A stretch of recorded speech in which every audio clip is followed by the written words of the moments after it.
to not just Western society, but much of the world, it's very hard to eradicate. The anti-Semitism has been both the longest or the oldest hatred, with good reason. So this sort of ripped the lid off for many anti-Semites. I'm going to see Godzilla -1. It hasn't been taken seriously. Yep, I am going to see Godzilla -1. Oh, I'm sorry, Hammer Nation. I gotta. Ah, shoot. Yeah, I saw the trailer for that. It looks good. I think this Godzilla is very vicious. Yep. So it's using the anti-Semitism against them. When you encounter an act of prejudice, call it out for what it is. When George Floyd was murdered, it would have been so inappropriate to say we condemn the racism that was behind this and the homophobia and the anti-Semitism. But somehow when it comes to anti-Semitism, it couldn't be pulled out on its own. It couldn't stand on it. What does the whataboutism do? It dilutes it, and it, to a certain degree, rationalizes and or justifies. I want to make also exactly clear. Criticism of Israeli policy is not anti-Semitism, but when you question the right of Jews to a national identity, when you question the existence of a Jewish state, it moved beyond the political. So name's Daniel Branch joins us now, and Daniel, it strikes me that we've covered this topic now for 40 years. We've done this story, but this is a different climate. The anti-Semitism not just in this country, but as we said, around the world, is much more feminist. It's much more angry and dangerous than it's been in a long time. Since before October 7th, the number or the percentage of hate against Jews, 60%. When it comes to religious groups in America, even though Jews make up a little more than 2% of the population. That was before October 7th. Since then, it has exploded. It's almost hard for people who track these things to get any. I can't do this puzzle, man. Puzzle's driving me nuts. And there are lots of reasons for this. Oh, well. One of them is that the hate crimes that we saw in the past, 10 years, largely came from events that started in the hard right, white supremacists. That was for Jews, for blacks and beyond.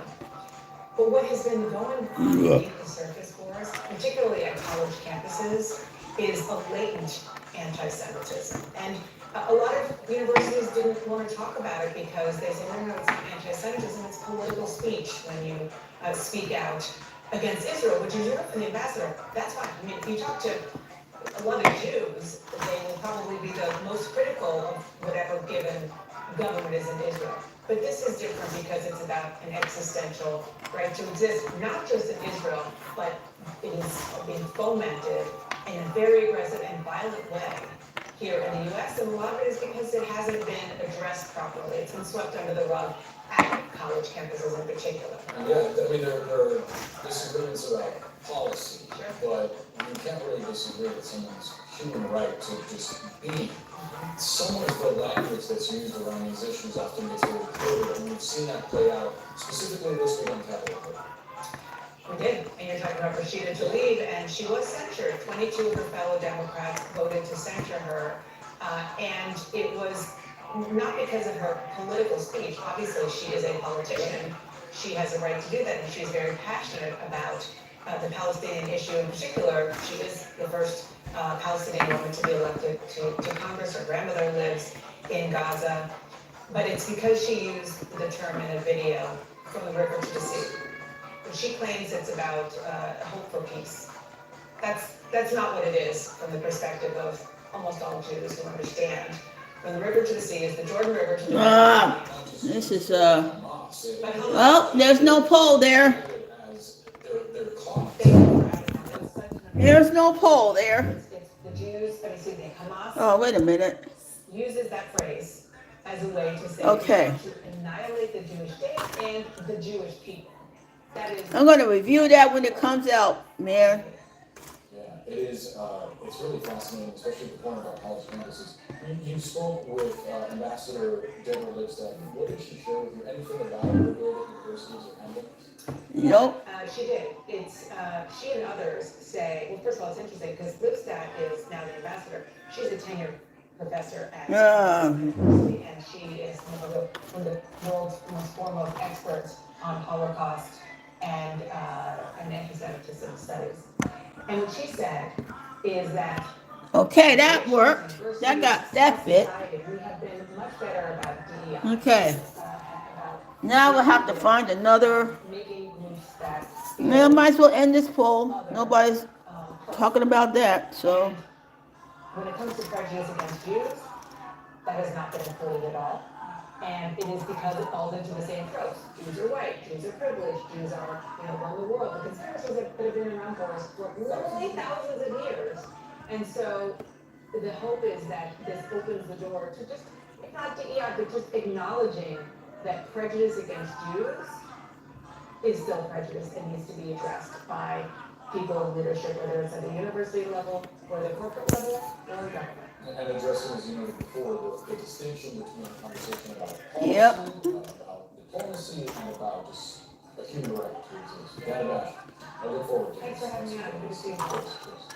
Don't forget the only episode of the whole story with Anderson Cooper, a whole hour, one whole story. It was Sunday at 9 p.m. Eastern on Pacific. Yep. Only on CNN. I'm gonna go, shit. CNN News. Brought to you by Yep. Aboard Human Way. Who else is up here? At Humana, we believe your health care should evolve with you. We're part of that evolution. Ah, man. The right Medicare plan for you. Humana can If anybody saw the trailer for Godzilla -1, let me know what you think of it. I think I'm gonna be afraid of this Godzilla, man. This Godzilla is more vicious.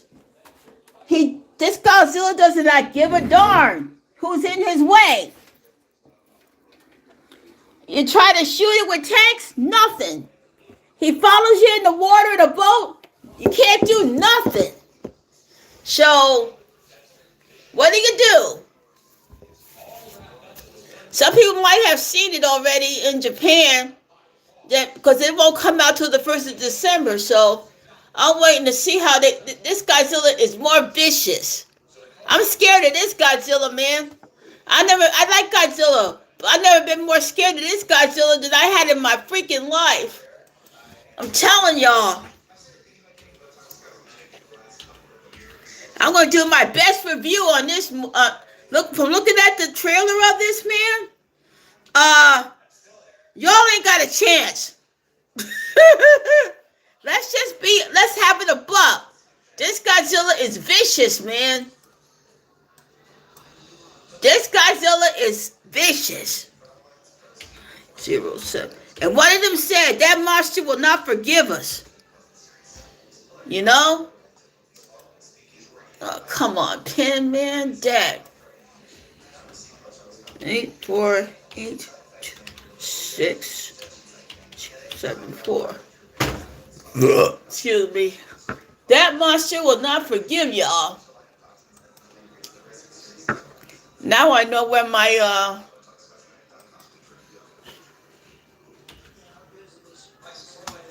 yes, let me check this other thing.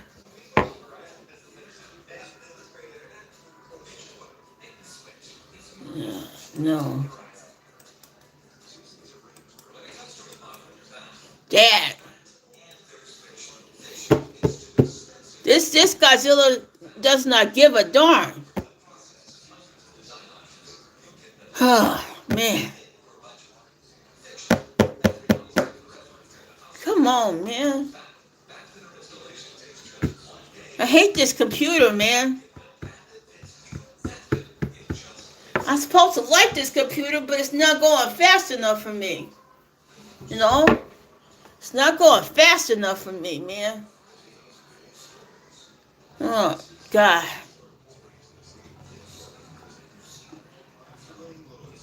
Okay.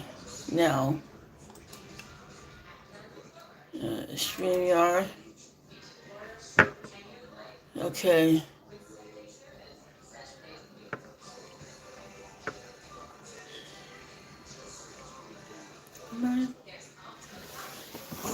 Well, I'm going on my StreamYard, so if y'all want to come on, meet me there.